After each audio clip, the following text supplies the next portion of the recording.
Hi everyone, so I'm back with another video, this time looking at my first in-depth reactions to the HQ section of the codex. Now again, this is before I've even had a chance to play test anything yet, just my initial gut reactions to what I see there. Let's get right into it. So the first thing we're looking at is the Avatar. Pretty interesting guy, one of my favorite HQs in the old edition. I mean, you could really trick this guy out to kick a lot of ass on the table. Interestingly enough, he's much more expensive in this edition, and his invulnerable save went down by a point. So those are both not very good things. However, especially given that this is a very shooty edition and you cannot guarantee fortune on him to protect him anymore. But he did gain a few things. The first thing he gained is he has an extra attack. That is a really nice thing, because his biggest problem was just not having enough attacks to really kill through stuff in the previous edition, and even then he was really good. So with more attacks, he's just going to really slaughter his way through stuff. On top of that, his melee attack is AP1. That means it actually really helps at obliterating vehicles that he gets near. If you smash, of course, now you can make him strength 10 if you want to, or if you're fighting a vehicle that has armor 10 or not much higher, you might want to stick with your strength 6 attacks and just AP1 it to death with 1 or 2 good hits. So that's pretty interesting. The other interesting thing about him is he can now take Exarch powers, which is so cool. Unfortunately, I don't think it's going to be the kind of thing you take on him often, just because it already adds to his already increasingly high point cost. But let's just give you some examples of the powers that he can take. I'm going to have to sort of finagle this so you can't see the point cost there, or GW is going to come after me. But Night Vision, really weird power. I don't see anyone taking that. Crushing Blow, pretty cool. Gives +1 strength to you if you want him to be a little stronger. Potentially could see some play. Fast Shot, really good if you just want to fire a second Melta shot, because he comes with a Melta. Monster Hunter, pretty interesting. Means he's going to be re-rolling to wound, which is really helpful. That means if he needs 4s or a little bit worse to hurt a monster, he's going to have a chance to re-roll that. Marksman's Eye, pretty interesting. Now, it says shot. It says that it deals with shots, increasing the precision on them from a 6+ to a 5+. But I suspect it should work, and it should be meant to allow you in melee to use it. Otherwise, just his Melta can use it. If that's the case, not a very good upgrade. Disarming Strike, really intriguing. Very expensive upgrade, but it means he can stop a weapon on one of the weapons that his opponent is carrying when he's fighting him in a challenge. It means that you might be able to avoid wounds completely if your opponent is stuck using just his a really junky weapon instead of his power fist. Pretty interesting ability, especially because your weapon skill is so high. It's gonna have advantages very often. Pretty interesting guy. The main thing with him is that fearless bubble, as we all know.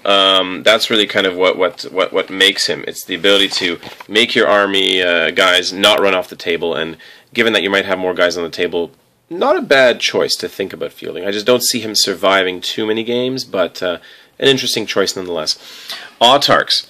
You may have been shocked that I actually gave these guys a bit of a thumbs up, in my initial reaction, and my reaction stays the same, even a couple of days later. So the thing about these guys is that you have many more things that you want to outflank or put in reserve in this edition.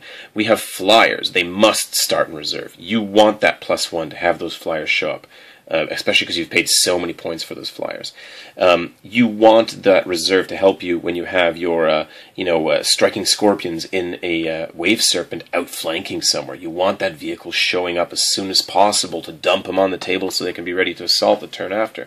And have that vehicle shooting its insanely good gun now, those wave serpent guns. You really want that benefit. So I'm not saying you need him in every army, but I can see a lot of really good reasons to field him. Now, in terms of his gear, he's kind of the same like he was before. However, you can take Remnants of Glory. And one of the most interesting Remnants of Glory is called the Mantle of the Laughing God. And if you give him the Mantle of the Laughing God, he suddenly becomes no longer an independent character, so he can't join units, but he becomes this really weird, interesting kind of thug that flies around the table. If you put him on a jet bike, give him the mantle, give him, like a laser lance and a melta gun, he becomes a massive threat. And the mantle allows you to re-roll cover saves, which means he's going to be moving around with a 2+ re-rollable cover save all over the place. Yeah, that won't help you against Tau. That will not help you against Tau, but it'll make him nigh unkillable and really hard to deal with for any other army. So pretty interesting little option, and it's not too expensive if you really want to try some kind of weird option with an auto attack. But that +1 or -1 to your reserves is going to be huge. You know, you got a bunch of little jet bike units you want to hold on to and not have come in early, then he can make that more likely to happen if you give him the -1. In this edition, you're going to want his path of strategy. Let's flip on to Farseers. As I said, huge buff in that they're now Mastery level 3, and they're so much cheaper. I mean, an old Farseer on foot used to cost you like 155 points for two good powers. On a jet bike, we're talking 180, 185 points, right? Now, on a jet bike, this guy is almost nothing. I mean, he's barely over 100 points when you do it like that. And that is just really cool. So, you know, 2 of these guys suddenly have, you know, as many powers as 3 Farseers in the old codex. So that's pretty impressive. Of course, the powers are random. You don't know what you're going to get. However, you know, they're able to roll on the Runes of Fate tree, so they might get Doom, they might get Fortune, and the basic guide is still there, and that's the Primaris, and that's a great power. So nothing wrong with rolling once at least on that table. Mind you, there's some, you know, it's a bit of a minefield because some of the powers in Runes of Fate are really crappy. So you know, it's a bit of a minefield. I would recommend roll once, see what you get. If you get something terrible, take guide and don't roll again. He can still take telepathy. He can still take divination. You know, he's got some amazing powers. And those, as we know, those 2 tables are both amazing as well. So, really good value on this guy. Can't really complain about him. Spirit Seer, what a great value on this guy too. Even cheaper. Now he's only level 2 and he's only level 9, but he's even cheaper, and he makes your Wraith Guard troops. He gives all Wraith units a cool spirit mark, so makes your whole, you know, all those Wraith units, could be potentially your whole army almost, re-rolling rolls of 1 to hit. I mean, that's amazing, you know, shooting in melee. So, pretty cool there. And he can take Runes of Battle. He can take the same rune, the same psychic powers that Warlocks take. Because your Farseer is not allowed to take Runes of Battle. He can only take Runes of Fate from the new, of the 2 new, you know, trees. He can only take Runes of Fate. So if you want to be able to use those cool Warlock powers with a little bit more impunity, you might want to take this guy. So pretty interesting stuff. Seer Council, technically they're in the HQ section, but you know, they don't really take up a slot on their own. They're very interesting. Really, I don't see a full Seer Council walking around the table or flying around the table as being, you know, as common these days, because without Fortune, these guys are going to die like dogs. You know, they're 35-point, you know, armor 4 guys, right? The equivalent of, if you will, just because their vulnerable saves are 4+. So I don't see these guys being used as a massive unit, because you can't even do the old Destructor unit of Doom. You can't just take like 4 or 5 of these guys with Destructor and pop them out of a transport, because you have to roll randomly for the powers. But individually, they're going to be pretty cool to attach to units. Even a jet bike unit with one of these guys on jet bike will just, you know, can guarantee having a 3+ cover save when it moves, or a 2+ if they go flat out. That's probably worth it on its own for a single unit, and the addition of maybe a Singing Spear or, you know, that Witchblade is helpful, right? But you know, time will tell whether people make units of these guys. Let's move right on. Let's go on, like, all past this stuff, right into what we need to get to, which is the special character HQs. So here we have Eldrad. He's, like I mentioned, he's pretty interesting. Unfortunately, he's been nerfed in quite a few ways. So the first way he's nerfed is he cannot choose his powers. No surprise, nobody can anymore. The second way he's nerfed is his weapon is no longer AP2. It's only AP3. So he can't take on Terminators and whittle them down like he used to. Next way he's been nerfed is that his weapon is he doesn't have a Strength 9 weapon if he's going to attack a vehicle anymore. He has to go with his regular strength and using Armor Bane, which means against some vehicles he's going to be about the same, but against most vehicles he's going to be weakened when he attacks them. Now he has a cool ability where on a 5 or 6 when you use a psychic power you can regain a warp charge. The only problem is that you can't cast the same power twice, which is yet another way that he's been severely nerfed. You cannot cast the same power twice. That would have been cool to maintain on this guy, but I guess not. So that means that that warp charge is only going to help you if you're casting powers that have lots of warp charges in them, that you wouldn't normally be able to cast all your powers. A very situational ability, right? The Warlord trait that he comes with is not great also, so that's a bit annoying as well. But he's not bad. He's not bad. If you want to stay flavorful, you like having that Path Beyond ability, the ability to redeploy your army, not a bad character, but I would only take him when you want to really have that redeploy ability. Because, you know, Mastery 4 is still not as good as just buying 2 Farseers for more powers. Iriel. So he's basically just a fluff guy now. Now, you know, his cursed spear forces him to reroll 6s in combat. I mean, that really sucks. Again, he lost the strength 9 quality against vehicles. He's basically just armor bane at his normal strength, which in most cases is worse. Not in all cases, but in most cases is worse. However, his Eye of Wrath is arguably a lot more nasty, because instead of being strength 6, it's actually flesh bane, which means it always wounds on a 2+, and it also has armor bane, so it could actually hurt vehicles pretty nicely. So that's kind of interesting. It's a bit of a suicidal move, but I just don't see using him all that often. You know, mainly it was to have something that cut AP2, and his weapon, of course, now is only AP3. It was the whole reason you used him was to have AP2 and to, you know, slaughter vehicles if you need to, and you can't do either of those two things anymore. Elec Knight Spear, pretty interesting. I think he's going to be a very niche kind of guy. I don't see anything totally broken about him. I mean, he is able to snipe characters sharp shot, because they're always precision shots, which is nice. But you know, given how cover works and how Lookout So works, I mean, I don't see him being crazy useful. If you like using your Pathfinders, though, you're going to want to have this guy. The Phoenix Lords. A lot of misconceptions about these guys are floating around on the internet. There's people saying they're the worst thing they've ever seen. You know, how terrible are they? I have to disagree. So they are a lot of points. You're not going to see them in a lot of armies, especially not necessarily a lot of competitive armies.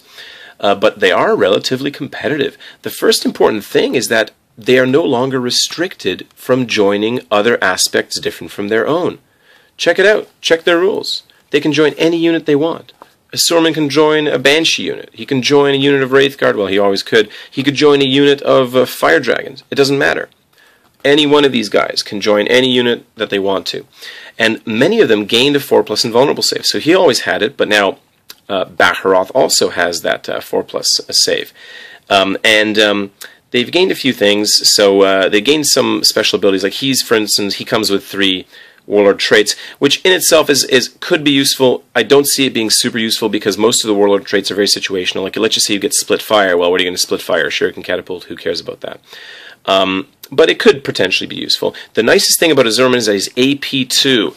Pretty much only him, Jane Czar, and one more of these is AP2, and Karandras is AP2. So if you want AP2, you're going to take one of those 3 Phoenix Lords.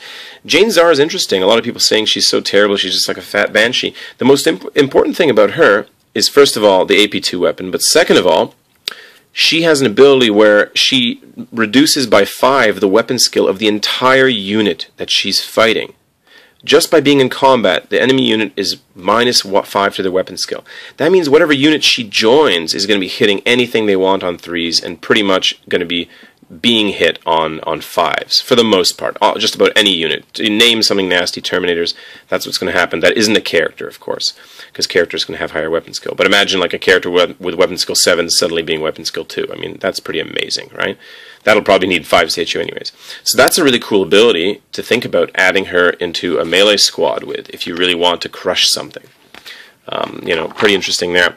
Karandras, a real thug now. He doesn't strike last. He has fewer attacks, though, because Manda Blasters only do kind of like a Hammer of Wrath type attack. But, you know, with not going last, he's going to kill a lot of stuff. Monster Hunter, Stalker. I mean, this guy's just a thug. And he can join any unit, so he can give that stealth of his to any unit that he joins. I mean, that's pretty amazing to see. Fuegan comes with Split Fire. Check it out. Mark of the Incomparable Hunter is the Split Fire ability. Put him in a unit of Melta guys, your Fire Dragons, and he could potentially fire his Fire Pike, his 18-inch Melta, at one vehicle, blow it up, while the unit blows up another vehicle. Pretty impressive. Stick him up front if you want. He has Feel No Pain, so maybe he'll be able to shrug off, hopefully, a few of those wounds that get through his 2+ armor. No invulnerable save, but pretty impressive boosts to this guy, you know, despite his cost. Baharoth has some nice boost. He has a 4+ invulnerable save now. You know, he, just like his Swooping Hawk buddies, he never scatters on Deep Strike. I mean, that's a huge deal. And his weapon is AP3, so you can actually get through some armor with that. Of course, he's not going to be able to take on Terminator-type armor. And he blinds things when he lands near them. Potentially. He potentially blinds them when he lands near him, which is a pretty interesting ability, and he has Hit and Run. What a great ability. He had it before, he still has it now, didn't lose that. It's going to make him a real thug, because he you know, he comes with his own grenade pack. His AP4 grenade pack, he shows up with it, right? So even if you're using him on his own, he's going to drop a small blast, of course, because now the grenade pack needs 6 or more guys to be a large blast. Pretty interesting. Moggen Ra hasn't changed too much. Still a real thug in melee. Unfortunately, his weapon's only AP3. They decided not to give him an AP2 weapon. He does, however, have split fire, just like Fuegan, which means he can blow up something completely different from the unit that he's inside. Can join any unit. He's got the night vision for early turn shenanigans with this 36-inch range gun, and he can precision shot things on a 5+. That's all pretty impressive. You know, this is an impressive guy right here. So, you know, again, most of these Phoenix Lords, you're not going to necessarily build competitive armies around them. However, it's nice to see that even these fluff characters are actually quite competitive themselves. I mean, any one of these characters can cause real trouble for your opponent inside a combat. And, you know, so that's something to really think about with those guys. And I think that really kind of brings us to the end of what we're talking about. I didn't talk about the Remnants of Glory too much, other than to talk about the Mantle of the Laughing God, because I haven't had a chance to really study them that much. But right now, the Mantle of the Laughing God seems the most interesting of those items. You can make your character a real kind of one-man army and have him flying around causing some trouble. I really think, of course, if you do take the Mantle, you want to be on a jet bike, because you want to be able to be mobile and gain cover saves that you can reroll. So far, thumbs up for me for most of the stuff here. I mean, you know, am I going to tell you should like start fielding Phoenix Lords in every army you play? Of course not. I mean, they're insane. They're an insane amount of points, but for the points, they're no longer kind of sad compared to the previous codex, where they only became nasty when Fortune was active, and then, of course, because most of them did not have invulnerable saves, they would get cleaved down in melee combat.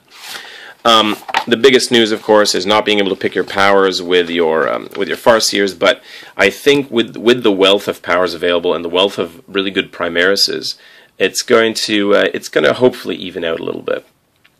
So thanks again for watching, guys. That was my first impressions of the HQ section. I hope that was informative, and keep on watching.